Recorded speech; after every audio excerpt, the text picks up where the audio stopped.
ध्यानमूलं गुरुरूपं पूजामूलं गुरुचरणं मन्त्रमूलं गुरुर्वाक्यं मोक्षमूलं गुरुर्कृपा आदय पुरुष अनंत शक्तियम दिव्य निवासं दिवादिदेवं नमामि नित्यं शब्द के रूपम् अखंड सुखं प्रलयन्ति मोक्षम् जाको ध्यावत शकल जन उतरत है भव पार सो कबीर गुरुदेव मम परमानंद उदार बंधन काट्यों जीव का उजला हंस बनाए अगम गम लखाई के भ्रमतम देत नशाय भ्रम छोड़ाए पथ विकट को निकट लखायो नाम तासो गुरु को कीजिए कोटि कोटि प्रणाम गुरु की महिमा अनंत है अनंत किया उपकार लोचन अनंत उघाड़ियां अनंत दिखावन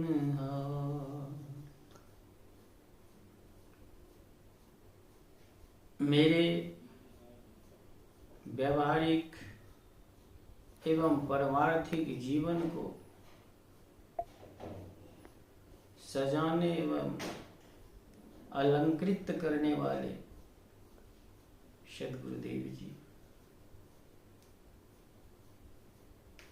के चरण कमलों में कोटि कोटि नमन। इस सत्संग बेला में हम लोग अपने मानव जीवन को धन्य करने के लिए जिन महान विभूतियों द्वारा हम अपने व्यावहारिक एवं आंतरिक जीवन को सुसज्जित करते हैं उनमें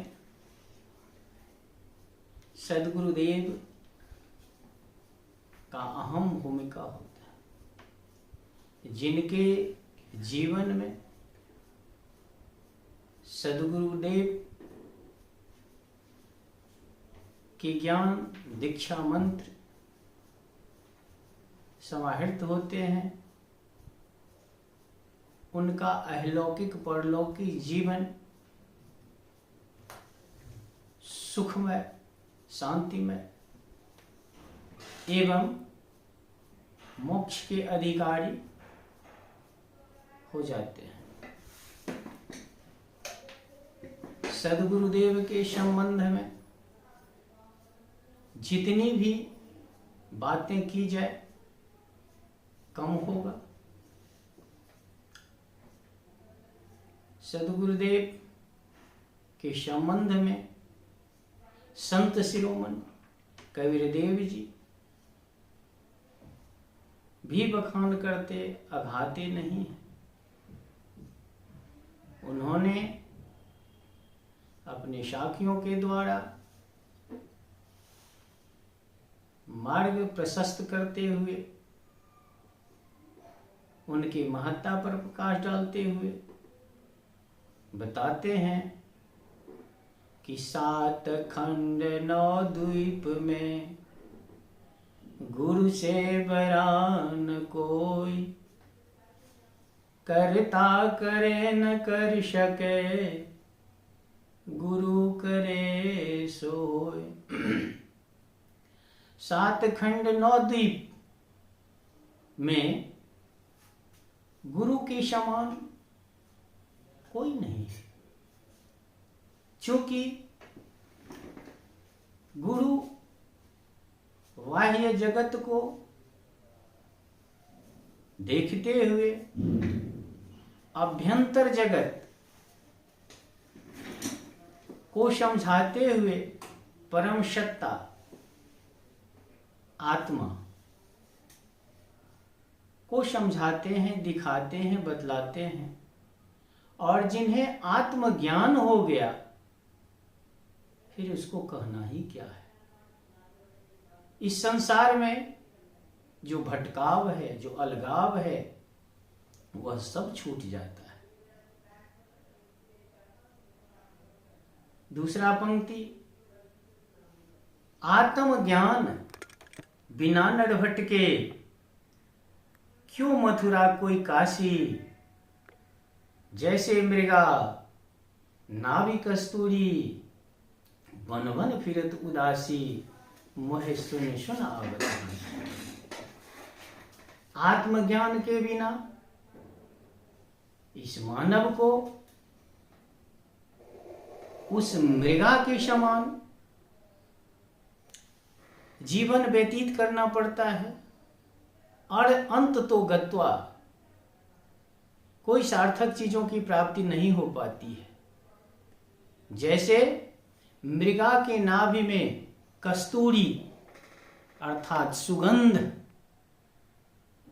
का खजाना है, वह सुगंध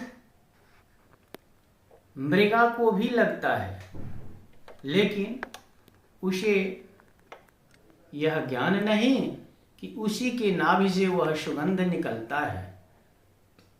और उस सुगंध के खोज में मृगा यत्र तत्र भटकता है, एक वन से दूसरे वन जाता है कि जहां यह सुगंध जहां से निकलता है वहां जाकर के मैं आनंद पूर्वक जीवन व्यतीत करूंगा, लेकिन उसे अन्यत्र कहीं पता नहीं चलता है और उसके खोज में वो भटकते भटकते अपने जीवन को अंत कर लेता है। ठीक उसी प्रकार यह मानव सद्गुरु के अभाव में, सद्गुरु के बिना मृगा के जैसे भटक रहा है। आत्मज्ञान बिना नर भटके, क्यों मथुरा कोई काशी। कोई मथुरा जाता है, कोई काशी जाता है, कोई वृंदावन जाता है कि वहां हमें ईश्वर की प्राप्ति होगी, आनंद पूर्वक जीवन व्यतीत करेंगे, लेकिन वहां उसे कोई आत्मीयता की बात नहीं होती है, कोई ईश्वर नहीं मिलते हैं, वो भटकता फिरता है। आत्मज्ञान बिना नर भटके, क्यों मथुरा कोई काशी, जैसे मृगा नाव कस्तूरी, बन बन फिरत उदासी, मोहे सुन सुन आवत हासी। कबीर साहब बताते हैं कि मुझे हंसी आ रही है कि लोग जिनके अंतरात्मा में वह परम सत्ता चेतन, राम कहिए या अन्य नामों से लोग जानते हैं, वह परम सत्ता सभी के अंदर में विराजमान है, उसे अनुभूति नहीं हो पाती है। क्यों? तो उसके जीवन में सद्गुरु का मिलान नहीं हुआ।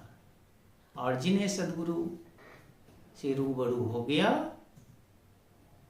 उसे उस परम सत्ता चेतन आत्मा का एहसास हो जाता है। और भटकना बंद हो जाता है। गुरु का स्थान इस दुनिया में सर्वोपरि है। सभी लोग जानते हैं कि राम को त्रिलोकीनाथ कहा जाता है, कृष्ण को भगवान का दर्जा दिया जाता है, लेकिन आप सबों ने सुना होगा राम कृष्ण से को बड़ा उन्नु तो गुरु किन, तीन लोक के वेधनी गुरु आगे आधी। गुरु की महत्ता सर्वोपरि है। कृपा सिंधु नर रूप हरि, महामोहतम पुंज, जासु वचन रवि कर निकर। गुरु का स्थान सिंधु के समान, नर के रूप में वो नारायण है। इसीलिए हम लोगों को गुरु को साक्षात नारायण समझकर उनके द्वारा बताए हुए रास्ते पर चलें। काम क्रोध लोभ मोह मद अहंकार को त्याज्य कर और सत्य को अपनाएं। वो परम सत्ता जो चेतन आत्मा है वह सत्य है, और उसको समझकर अन्यत्र नहीं भटके। कहा गया है सांच बराबर तप नहीं, झूठ बराबर पाप, जाके हृदय सांच है ताके हृदय आप। यदि हम सच्चाई पर चलते हैं, सांच बोलते हैं, झूठ नहीं आने देते हैं, तो उससे बड़ा तप तपस्या दूसरा कुछ नहीं है। और यदि हम झूठ का समावेश करते हैं तो वह पाप के बराबर है। यदि झूठ को नहीं आने दें, सांच बोले, सांच पर चले, तो फिर हमें उस परम सत्ता से रूबरू होगा। हम परलौकिक जीवन को सही कर सकते हैं,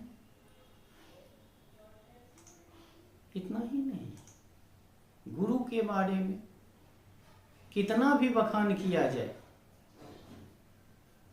कबीरदेव कहते हैं गुरु मूर्ति गति चंद्रमा, सेवक नैन चकोर, 8 पहर निरखत रहो गुरु मूर्त की। चकोर पक्षी है जो चंद्रमा के निहारते हुए अपना सारा गुजर बसर सारी प्रक्रियाएं करती है। उसी प्रकार हम लोगों को 8 पहर गुरुदेव के बताए हुए मार्ग पर चलें। उनका हमेशा 8 पहर ध्यान में ला करके उनकी मूर्ति को आगे करते हुए हम लोगों को अपने सभी क्रियाकलापों को करना चाहिए।